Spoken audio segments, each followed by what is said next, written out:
Bismillah ar-Rahman ar-Rahim. As we know, today is 10th of Muharram. It's also called Yawmul Ashura. Ashura come from Ashra, means 10. So for that, I've recorded a short presentation, and I request parents and to watch with the children, so they get some idea about Imam Husain alayhi salam, about Karbala, about 10th of Muharram, inshallah. So the first slide we're going to talk about the love of Ahlul Bayt and why we really talk about Hazrat Imam Hassan, Imam Hussein.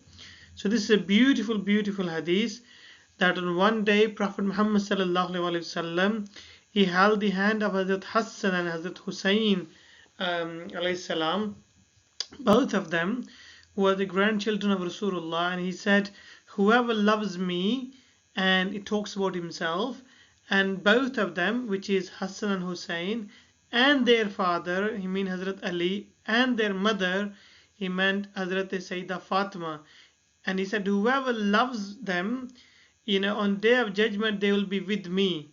So such is the higher ranks of this family of Rasulullah sallallahu alaihi wasallam, that whoever loves them, they will be with Prophet Muhammad sallallahu alaihi wasallam on the day of judgment. Hence, we really highly talk about this family, that we must love them. We must love them. We must talk about them.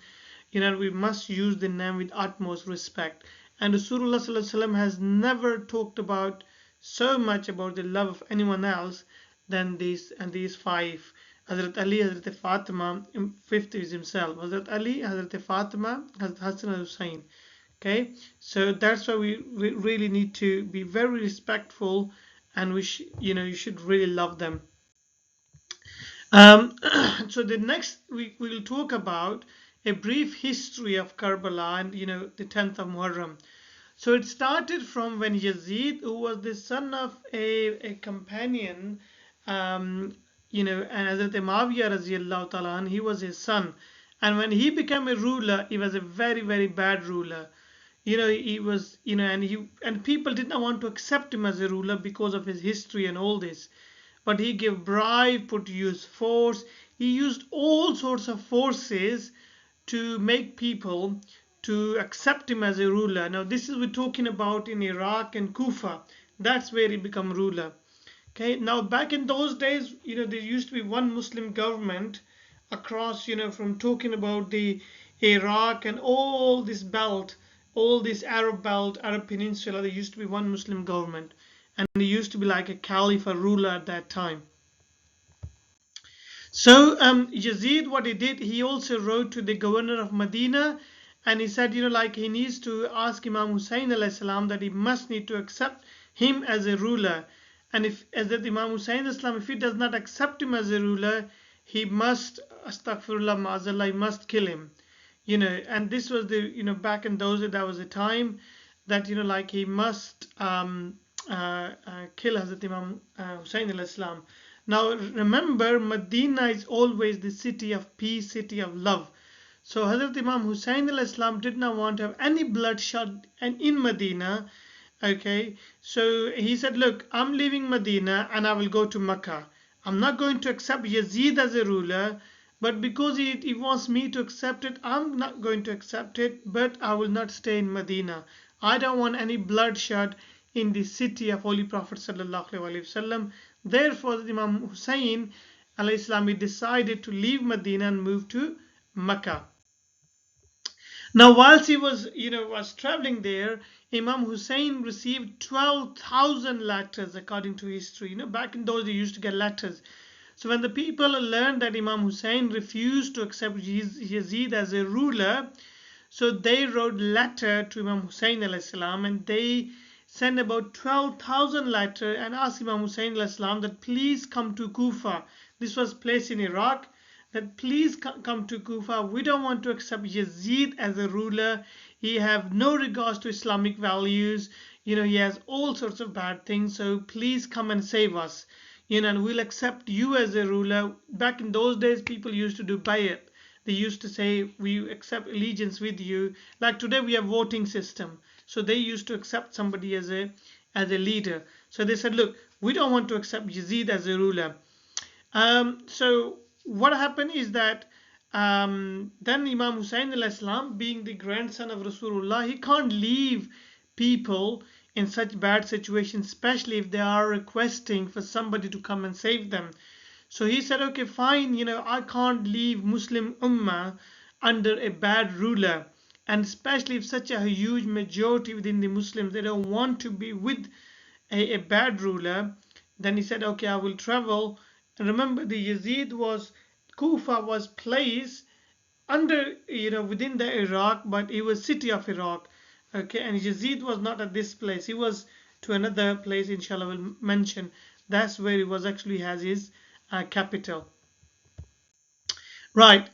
So Hazrat Imam Hussein al-Islam and with his family, they decided to travel at 1,100, about 1,100 miles trip to Kufa. I'm talking about 1,100 miles, and this is we're talking about back in those days, when you don't have these hi-fi cars and trucks and all, you used to walk. And talking about all, now consider Arab Peninsula, walking all those, the deserts and all those, walking through that journey. So Imam Hussein al-Islam decided, what? For one reason, for the sake of Allah subhanahu wa ta'ala, and for the sake of the deen, the Islam of Rasulullah sallallahu alaihi wasallam, he said, okay, that's fine, I will go. And then whilst he was traveling, he received a letter halfway that, from that people of Kufa, they actually definitely waiting for Imam Hussein al-Islam. So that was a good news for Imam Hussein al-Islam, that yes, people are actually showing that allegiance, and they will actually want a right Muslim ruler to lead them. However, halfway through, as Imam Hussein al-Islam received the news that that's not the case. That's things are different. Okay, whilst they were traveling, they reached to a place which is called Karbala. And once they reached the place of Karbala, and that's where the army of Yazid, which is according to some 5,000, according to the 22,000. That's how big army sent. They said to Imam Hussein al-Islam that, look, you have two options now. Either you need to go and accept, you will come with us and accept that, allegiance with, accept Yazid as a leader, or you need to fight with us. Imam Hussein al-Islam said, look, I'm happy to talk to Yazid if he wants to have a conversation with me, but I'm not going to accept him as a leader. Second, if you don't want to accept it, let me go back to Medina, because I came here from the letters from the people of Kufa. Or third, if you don't want me to go back to Medina, don't want to let me go back to Medina, and you don't want me to go to see Yazid face to face, then let me go to another country. I'm not here to fight. I'm just here to come to the invitation of the people of Kufa. So they wanted to see me. So and the army of Yazid said, look, you only have two options: accept Yazid as a leader there and then, or you need to fight with us. Now this conversation, according to narration, started from the 1st of Muharram. And so things, back in those days, you didn't have this mobile phone or telephones. So the message was going backward and forward, to a point that it reached to 7th of Muharram. And according to narration, on 7th of Muharram, they stopped all sort of, the block can create, surrounded the small family of Imam Hussein al-Islam, which I have mentioned some numbers here. They said, you cannot have water, you cannot have any food. You have only one option left. You need to fight with us or accept Yazid as a leader. Imam Hussein al-Islam said, look, if today I accept for the sake of my own life and for this to save the life of my family, if I accept Yazid as a leader, the people after me, they will lose the differentiation between good and bad. So today we have slight difficult time and we forget the difference between good and bad. Imam Hussein al-Islam, he actually set a criteria for us that regardless how difficult time you have, you must not mix good with bad. So Imam Hussein al-Islam said, look, you want to take my life, fine, I'm not here to fight, but I will never ever accept Yazid as a leader. So on 10th of Muharram, they literally set fire on the tents of Imam Husain alayhi salam. That was a message that that's it, you need to fight.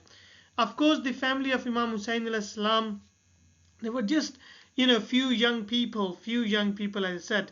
There was about, inshallah, on Thursday, I'll give you the names.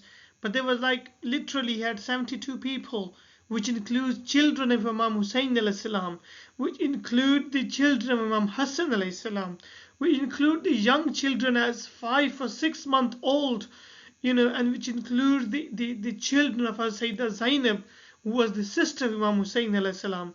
Okay, there were 17 nephews of Imam, of Imam, and there was 32 supporters and few people. So in total there were 72 people. You can imagine there's army of 22,000, even 5,000 against 72. It didn't took really long, but these companions they fight, they're extremely hard against them, and eventually they all got martyred. Everybody got martyred on 10th of Muharram. Hence, we commemorate this day, that for the sake of this deen, as the Imam Hussein alayhi salam and his family gave up their life. Had on that day, they compromised on that day. Yazid and his army and his people after him would have used that as an excuse that whenever there's a difficult time, we can make excuses and mix up the deen. So hence, we actually celebrate this special day of Day of Muharram to commemorate. You can go on online, you can read more, but please, I would request with the parents, do listen with the children, inshallah, and that why it's really important that we talk about 10th of Muharram and Ashura and Imam Hassan and his family, Imam Hussein alayhi salam and his family. May Allah subhanahu wa ta'ala accept all our good deeds. Assalamu alaikum.